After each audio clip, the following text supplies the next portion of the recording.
పిల్లలు, ఇది మీకోసమే శ్రద్ధగా వినండి. మన తెలుగు డైరీస్. ఒక మనిషికి అచంచలమైన విశ్వాసం ఉంది, కానీ దాన్ని ఎదుర్కోవడానికి ఒక దాటలేని అడ్డంకి ఉంది. అప్పుడు ఏం జరుగుతుంది? ఈరోజు మనం భైరవగిరి గాథ గురించి తెలుసుకోబోతున్నాం. ఇది కేవలం కథే కాదు, నమ్మకానికి అద్భుతానికి మధ్య ఉన్న బంధాన్ని చెప్పే ఒక పురాతన గాథ. ఒకవైపు అచంచలమైన భక్తి, మరోవైపు ప్రకృతి యొక్క క్రూరమైన శక్తి. ఈ రెండూ ఎదురుపడితే ఏమవుతుంది? చేతిలో నమ్మకం తప్ప మరే ఆయుధం లేనప్పుడు ఒక సామాన్య మనిషి అసాధ్యాన్ని ఎలా సాధించగలడు?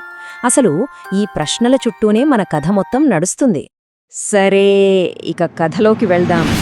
ఈ కథ మన ప్రధాన పాత్ర యొక్క ఒక గొప్ప ప్రతిజ్ఞతో మొదలవుతుంది.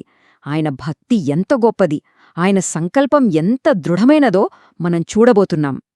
ఓ చిన్న ప్రశాంతమైన గ్రామంలో అపారమైన భక్తి కలిగిన ఒక వ్యక్తి ఉండేవాడు. ఆయన జీవితానికి ఉన్న ఒకే ఒక లక్ష్యం దైవసేవ. అంటే ఆయన ప్రతి శ్వాస, ప్రతి ఆలోచన కూడా దేవుడికి అంకితమన్నమాట.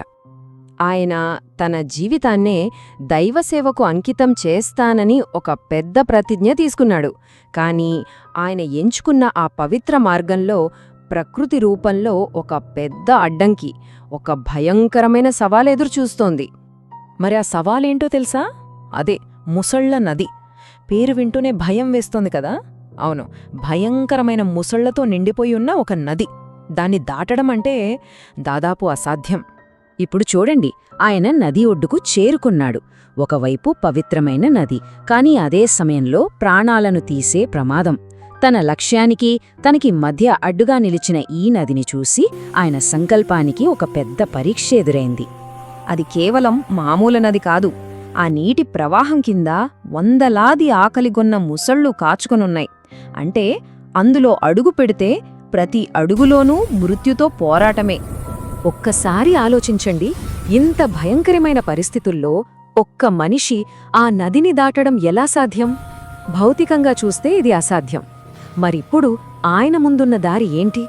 ఇక్కడే అసలు కథ మొదలవుతోంది. ఆయన తన తెలివిని, తర్కాన్ని పక్కన పెట్టేశాడు. కేవలం తన అచంచలమైన విశ్వాసం మీద ఆధారపడాలని నిర్ణయించుకున్నాడు.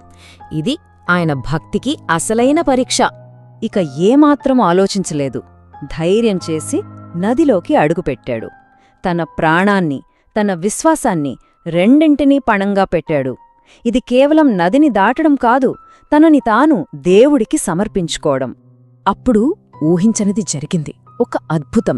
కొన్ని క్షణాల క్రితం ప్రాణాలు తీయడానికి సిద్ధంగా ఉన్న ఆ క్రూరమైన ముసళ్ళు ఆయన నీళ్లలోకి అడుగుపెట్టగానే ఒక్కసారిగా రాళ్లలా నిశ్చలంగా మారిపోయాయి. అంతేకాదు, ఆయనకు దారి ఇస్తూ పక్కకు జరిగాయి కూడా. అసలు ఈ అద్భుతం ఎలా జరిగింది? దీని వెనుక ఉన్న శక్తి ఏంటి? ఆ సమాధానం కోసం మనం భూమి మీద కాదు, ఆకాశం వైపు చూడాలి. మరిది కేవలం యాదృచ్ఛికంగా జరిగిందా? లేదంటే ఈ సంఘటన వెనుక కంటికి కనిపించని ఏదైనా దైవశక్తి ఉందా? అసలు ఏం జరిగి ఉంటుంది? సరిగ్గా అదే సమయానికి ఆకాశ మార్గంలో వెళుతున్న నారద మహర్షి ఇదంతా చూశారు. ఒక సామాన్య మనిషి విశ్వాసంలో ఇంత శక్తి ఉంటుందా అని ఆయన కూడా ఆశ్చర్యపోయారు. అప్పుడు నారదుడికే అసలు విషయం అర్థమైంది. ఆ ముసళ్ళు అలా ప్రవర్తించడానికి కారణం భయం కాదు, భక్తి. ఆ భక్తుడి స్వచ్ఛమైన, అచంచలమైన విశ్వాసమే ఆ క్రూర మృగాలను కూడా శాంతింపజేసింది. అయితే ఈ కథ ఇక్కడితో ఆగిపోలేదు. ఆయన చూపిన విశ్వాసం కేవలం నది దాటడానికి మాత్రమే కాదు, ఒక శాశ్వతమైన వారసత్వానికి పునాది వేసింది. అదే భైరవగిరి ఆవిర్భావం. ఆయన విశ్వాసానికి దక్కిన ప్రతిఫలం అంతా ఇంతా కాదు. నారదుడు ఒక పర్వతాన్ని ఆ ప్రదేశానికి తీసుకొచ్చారు. ఆ భక్తుడికి అమరత్వాన్ని ప్రసాదించారు. ఆ పవిత్ర స్థలాన్ని ఈరోజు మనం భైరవగిరి అని పిలుచుకుంటున్నాం. చూశారుగా, ఒక వ్యక్తి యొక్క భక్తి పునాదిగా ఏర్పడిన ఆ కొండ ఈ రోజుకి ఒక గొప్ప పుణ్యక్షేత్రంగా నిలిచింది. ఇది మానవ విశ్వాసానికి ఉన్న శక్తికి ఒక నిలువెత్తు సాక్ష్యం. ఈ కథ మనందరిలోనూ ఒక ప్రశ్నను మిగులుస్తుంది. మన జీవితంలో ఎదురయ్యే ఇలాంటి నదులను, అంటే కష్టాలను, భౌతిక అడ్డంకులను కేవలం మన నమ్మకం అనే శక్తితో అధిగమించటం సాధ్యమేనా? పిల్లలు, నేను చెప్పిన ఈ మంచి స్టోరీ మీకు నచ్చితే లైక్ చేయండి, మీ ఫ్రెండ్స్కి కూడా షేర్ చేయండి. అలాగే ఫాలో చేయడం మాత్రం మర్చిపోవద్దు.